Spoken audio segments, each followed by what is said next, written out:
जल में रह करके भी उसका जो पानी है उस पर असर नहीं डालता है, ऐसा ही मामा जी का जीवन भी लगभग कमलवत था। जब भी राजनीति में कुशाभाऊ ठाकरे के समकालीन, कुशाभाऊ ठाकरे और वे दोनों साथ साथ आधे मध्य प्रदेश में कुशाभाऊ ठाकरे संगठन मंत्री थे और उत्तरी मध्य प्रदेश में माणिकचंद जी वाजपेयी थे। लेकिन जब उन्होंने वो राजनीति का क्षेत्र छोड़ा तो उस पर उसकी और फिर बाद में झांक कर देखा ही नहीं, उसका उन्होंने स्मरण भी नहीं किया। तो जैसे बिल्कुल निर्लिप्तता के साथ वे राजनीति से बाहर आ गए। पश्चात वो शिक्षा के क्षेत्र में उन्होंने काम किया। वे अपने समय के सफलतम शिक्षकों में उनकी गणना होती है।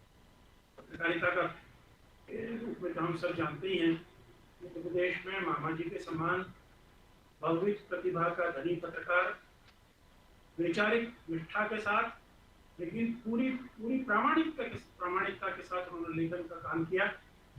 और उनका जो दूसरा बड़ा कंट्रीब्यूशन है कि उन्होंने लेखन तो किया ही, पत्रकारों की एक ऐसी पीढ़ी तैयार की तो आज भी उनके नाम का स्मरण करते हुए और उसी दिशा में आगे चल रही है कि उनका बहुत बड़ा योगदान प्रदेश की पत्रकारिता को रहा है।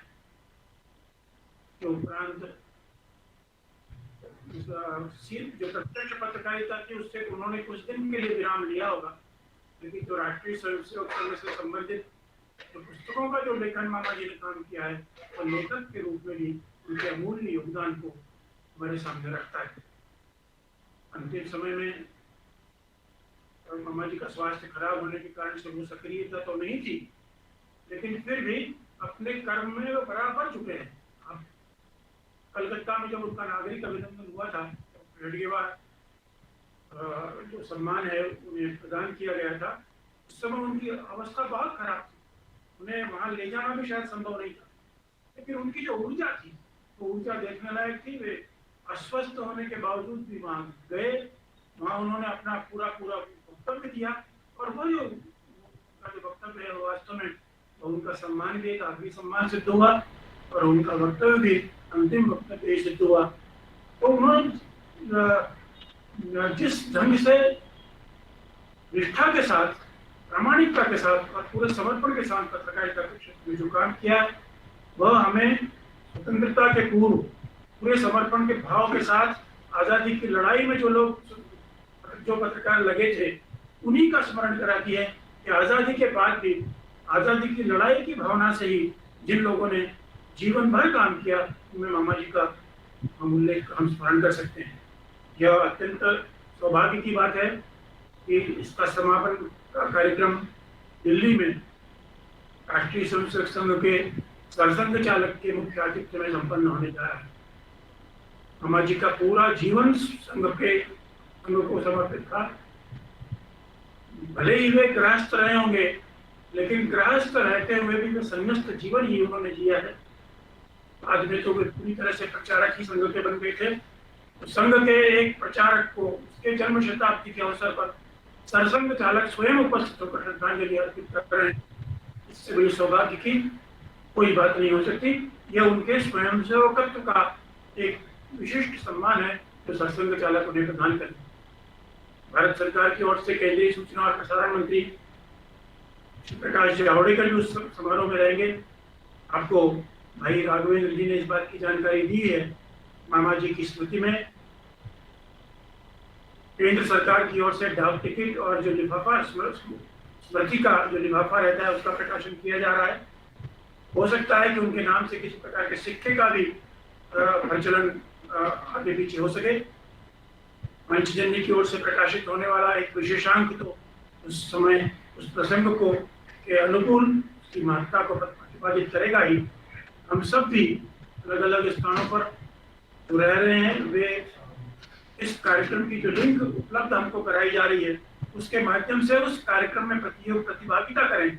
इस प्रकार का निवेदन करते हुए मैं अपनी वाणी को विराम देता हूँ और आप सबसे पुनः प्रार्थना करता हूँ कि समापन समारोह शताब्दी समारोह का जो समापन कार्यक्रम है उस समापन कार्यक्रम में हम अत्यधिक उत्साह के साथ सम्मिलित हों और मामा जी के प्रति श्रद्धा और श्रद्धांजलि दोनों समर्पित करें।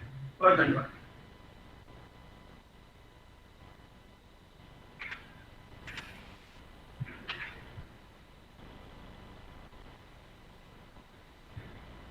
ये चूंकि एक चर्चा और संवाद है, इसमें 7 अक्टूबर के कार्यक्रम को हम अधिकतम लोगों तक कैसे पहुंचा सकते हैं, इसके संबंध में भी अपना सुझाव है वो माइक को अनम्यूट करके अपने सुझाव दें, कैसे अधिक से अधिकतम लोगों तक पहुंचा सकें। क्योंकि सबसे महत्वपूर्ण है कि मामा जी का पत्रकारिता का जीवन, तो उस पत्रकारिता के लोगों के बीच में हम इसको कैसे अधिकतम ले जा सकते हैं, इसके संबंध में चर्चा को और आगे बढ़ा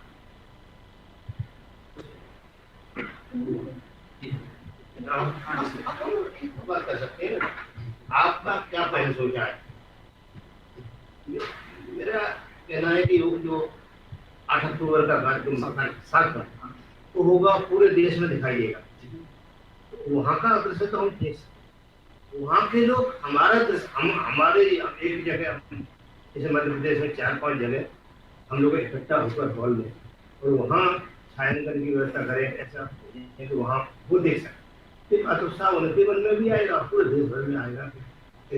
10 जगह अलग अलग देख रहे हैं, 100 लोग देख रहे हैं। और मन की बात का होता है तो ये जरूर है, और उस पर बाकायदा बैनर वगैरह लगा करके। हाँ, तो यही तो कह रहे हैं कि आप हाँ कर सकते हैं। आदरणीय राम मोहन सिंह जी ने जो सबको सुझाव दिए हैं, क्या हम कहीं इस तरह का अपने यहाँ कर सकते हैं? जिनका अगर इसमें कोई विचार हो तो अपने माइक को अनम्यूट करके एक बार ऐसे सुझाव को।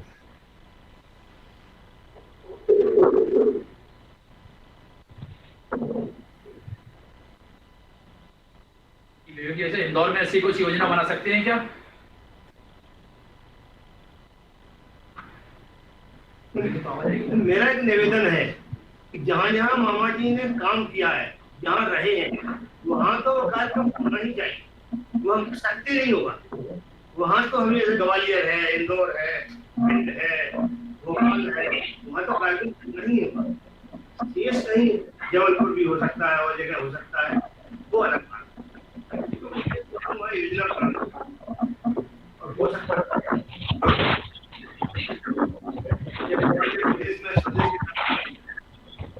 स्वदेश में हो सकता है, हॉल में हो सकता है। लेकिन यहाँ यदि कार्यक्रम होगा तो कार्यक्रम उनके जोड़ते नहीं हो सकता, जुड़ना ही होगा। उस कार्यक्रमों में क्या प्रोटोकॉल बनाते हैं, क्या बना रहे हम तो दर्शक वो अपने उसके हम यहाँ उसके दर्शक ही रहेंगे, हम कुछ नहीं रहेंगे। हाँ, लेकिन हम लोग पार्टिसिपेट नहीं कर सकते। हाँ, तो वो तो समझा के हम यहाँ ही कर सकते, बहुत सारे नहीं तो देखना चाहिए।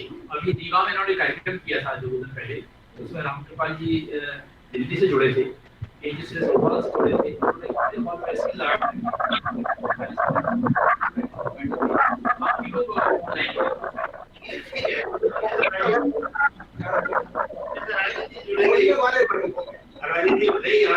राजनीति उस कार्यक्रम में जुड़े ही होंगे, जुड़ेंगे तो होंगे, पर ये जो लोग बैठे होंगे तो होना चाहिए, जो दूर दूर वाले बैठे हों तो दिल्ली में भी दिखाई देना चाहिए कि 10 जगह। आपको मेरी आवाज आ रही है क्या?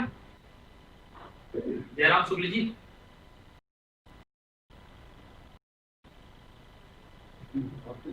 कैसे म्यूट तो नहीं? जयराम जी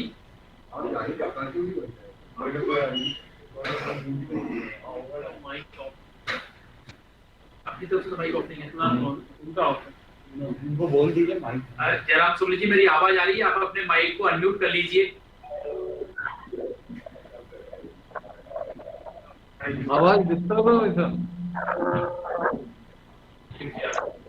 राघवन जी आवाज में बहुत डिस्टर्बेंस आ रहा है। जी राघवन जी मैं कुछ कहूं? जी विवेक जी आप बोलिए।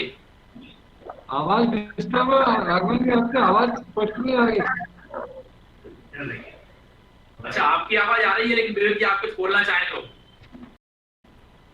वैसे मैं थोड़ा सा बीच में फोन आ गया था तो डिस्कनेक्ट हो गया था। विषय क्या चल रहा है मुझे पता नहीं है। बाकी ये है कि राजेश पूरा सुना है। विषय यह था कि जो 7 तारीख को कार्यक्रम प्रत्यक्ष होगा दिल्ली, वहाँ भी ऐसे ही किया कोविड के वजह से बाकी सारे लोग, आदरणीय राममोहन ने सुझाव था कि क्या हम अपने अपने क्षेत्र में इसी तरह किसी हॉल में 10, 15, 20, 50 जो गाइडलाइन हो उसके अनुसार एक मॉडल लगा करके बैठ करके इस कार्यक्रम को कर सकते हैं क्या? जी कर सकते हैं सर, इंदौर में यह संभव है। इंदौर में मामा जी के नाम से हमारे यहाँ स्वदेश के अंदर ये हमने एक छोटा सा सभागार जैसा बनाया हुआ है, तो सोशल डिस्टेंसिंग के साथ में 15 से 20 लोगों का हम एक आयोजन निश्चित रूप से कर देंगे। और कहीं जयराम सूरी जी आपने अभी किया था रीवा में, वो किस तरह का किया था एक बार बताइए सभी को।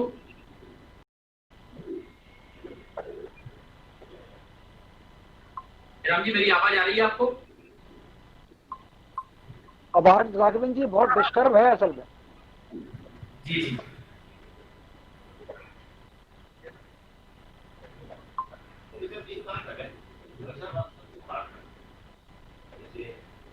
ऐसा कोई सुझाव हो वैसे रमेश जी, वैसे तो आप भी क्या कर सकते हैं। और राघवन जी मैं जी द्विवेदी बोल रहा हूँ।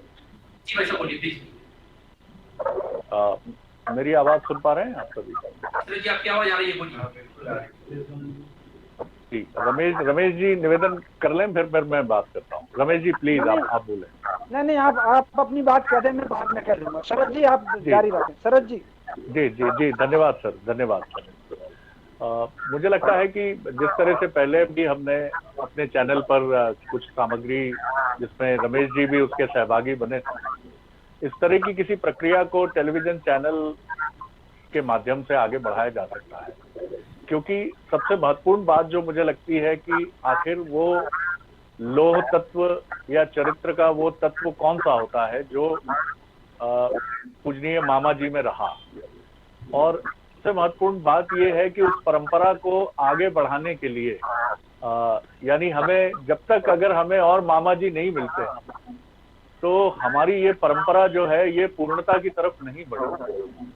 और नई पीढ़ी के ये मामा जी कैसे तराशे जा सकें जो निष्काम योगी की भांति अपने उत्तरदायित्व का निर्वाह करते हुए आगे बढ़ें, और उस पत्रकारिता को जिस पर आज प्रश्न उठ रहे हैं, समाज के सभी महत्वपूर्ण स्तंभों पर प्रश्न उठ रहे हैं, क्योंकि ये नैतिक क्षरण का युग है।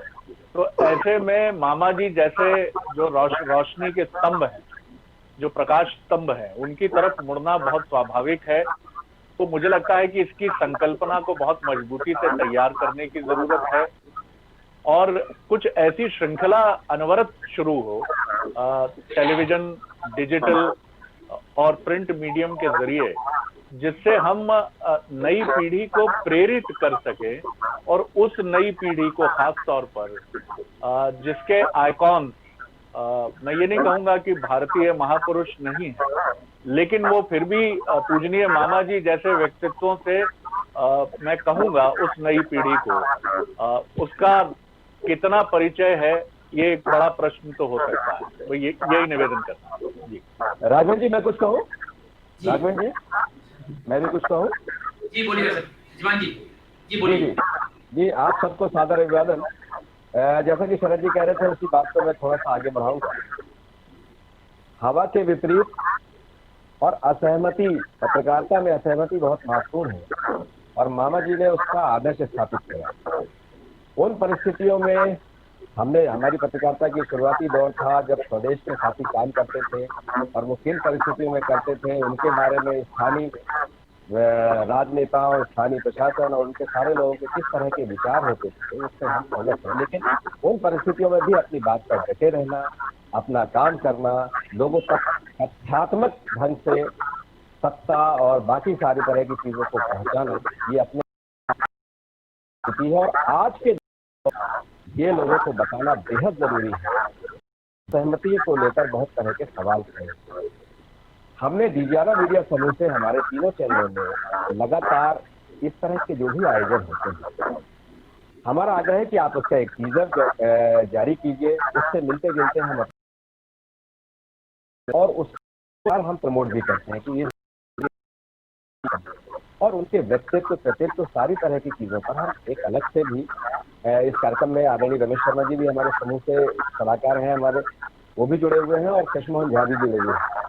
कृष्ण मोहन जी ने इस पर बाकायदा कुछ लिखा भी है और हम उस पर भी एक डॉक्यूमेंट्री तैयार कर रहे हैं। और इन सारी तरह की चीजों को लेकर हम जो बेहतर से बेहतर लोगों तक बात पहुंचा सकें। लेकिन मेरा आग्रह ये है कि ये एक दिन नहीं, उस दिन भी हम कुछ तय करें और उसके आगे भी निरंतरता इन चीजों की बनी रहे और ऐसे महापुरुषों के नाम से पुरस्कार मिलना चाहिए, उसका मैं समर्थन करता हूँ। जी धन्यवाद।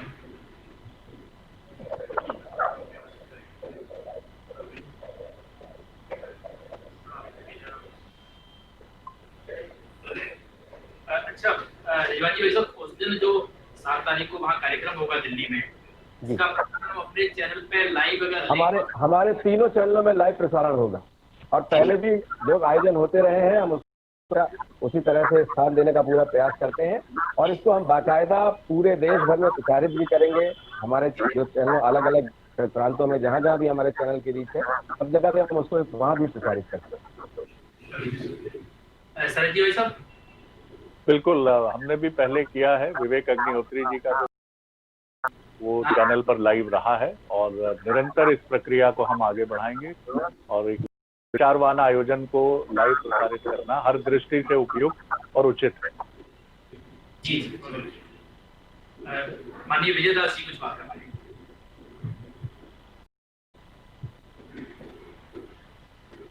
सबको नमस्कार। आदरणीय राजेश शर्मा जी, जी हैं,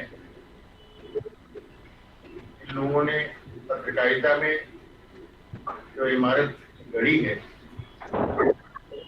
उसका कोई मुकाबला तो कर ही नहीं सकता, लेकिन फिर भी एक पत्रकार के नाते जिन चीजों से हमारी युवा पीढ़ी को जोड़ना चाहिए उसमें मैं सबसे पहले ये कहना चाहता हूँ, मामा जी के मामले में जो हम जानते हैं वो तो एक धरोहर है ही, लेकिन जो नहीं जानते हैं लगता है हमें उसको अपने बच्चों के बीच में प्रसार करने की जरूरत है। और जब उनका जन्म शताब्दी समारोह हो रहा है 7 अक्टूबर को, तो उसके पहले कुछ ऐसा किया जाए कि एक कोई अखबार या एक जी जरूर अच्छा रहा। मैं आपसे संपर्क में रहूंगा विवेक जी, मैं आपसे संपर्क में रहता हूँ। हेलो, राष्ट्रीय समाचार पत्र के पास एक ऐसा सभागार है जहाँ 25, 30, 40 लोग सोशल डिस्टेंसिंग बनाकर वहाँ इस कार्यक्रम को अटेंड कर सकते हैं। यदि आप सबकी सहमति होगी तो मेरा आमंत्रण है, मैं वहाँ पर ये व्यवस्था करूँगा और सेंट्रल प्रेस क्लब के जो पदाधिकारी हैं उनसे सबसे आग्रह भी करूँगा कि वो आए और इस कार्यक्रम को बढ़ाएं। यदि आप लोग इससे सहमत हैं तो आप पूरा स्टाफ तो रहे नहीं और तो बनाएंगे सेंट्रल प्रेस आपसे बिल्कुल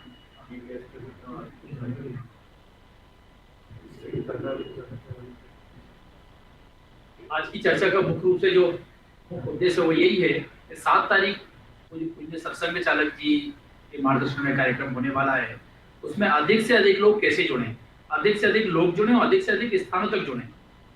एक तो वर्चुअल और लिंक के माध्यम से लोग जुड़ेंगे ही, साथ में अपेक्षा यह थी या जो आज की चर्चा में से विषय निकला है कि हम अपने स्थान पर कोई एक ऐसा स्थान जिसमें सोशल डिस्टेंसिंग का पालन करते हुए 25, 50, 100 जो जहाँ की स्थिति जैसी हो, सोशल डिस्टेंसिंग के नियमों को देखते हुए मामा जी का चित्र लगा करके, एक बड़ा स्क्रीन लगा करके या इस कार्यक्रम को एक प्रत्यक्ष को प्रत्यक्ष के रूप में बदल सकते हैं। एक तो इसका ये पार्ट है। दूसरा पार्ट इसका ये है कि जो लिंक वहां से आई है वो लिंक सब जगह पहुंच जाएगी, फेसबुक, ट्विटर, यूट्यूब सारी उस पर लिंक है उसकी, हम उसको देख सकते हैं।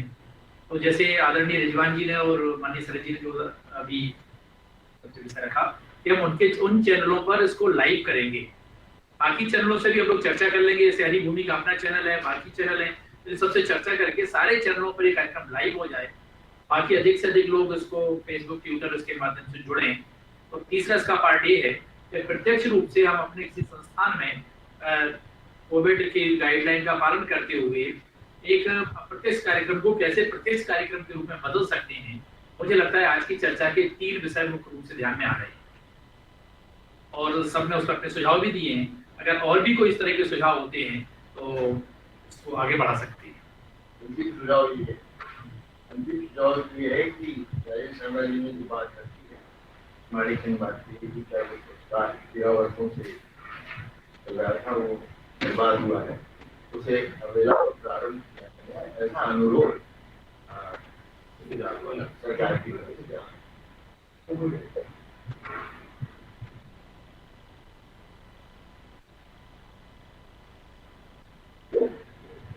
7 अक्टूबर के कार्यक्रम का एक पोस्टर है, वो भी आपको माध्यम से सबके साथ पहुंच जाएगा। इसमें सारी लिंक है और साथ साथ में यूट्यूब, फेसबुक, जितने भी प्लेटफॉर्म सोशल मीडिया के हैं उन सबसे इसका प्रसारण किया जाएगा। राघवेंद्र जी, जैसा एक सुझाव दिया था हमारे विजय दास साहब ने, उसके लिए विजय दास साहब, मैं, कृष्णमोहन जी भी एक राष्ट्रीय स्तर के बड़े संगठन के राष्ट्रीय अध्यक्ष हैं।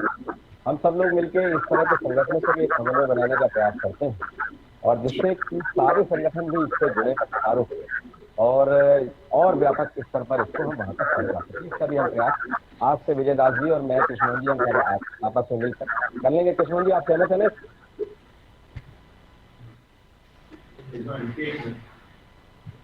जी रिजवान जी, आप तो खुद वरिष्ठ उपाध्यक्ष हैं, आपने ये तो उसका सम्मान से पालन किया जाएगा। आप कहिए क्या करना।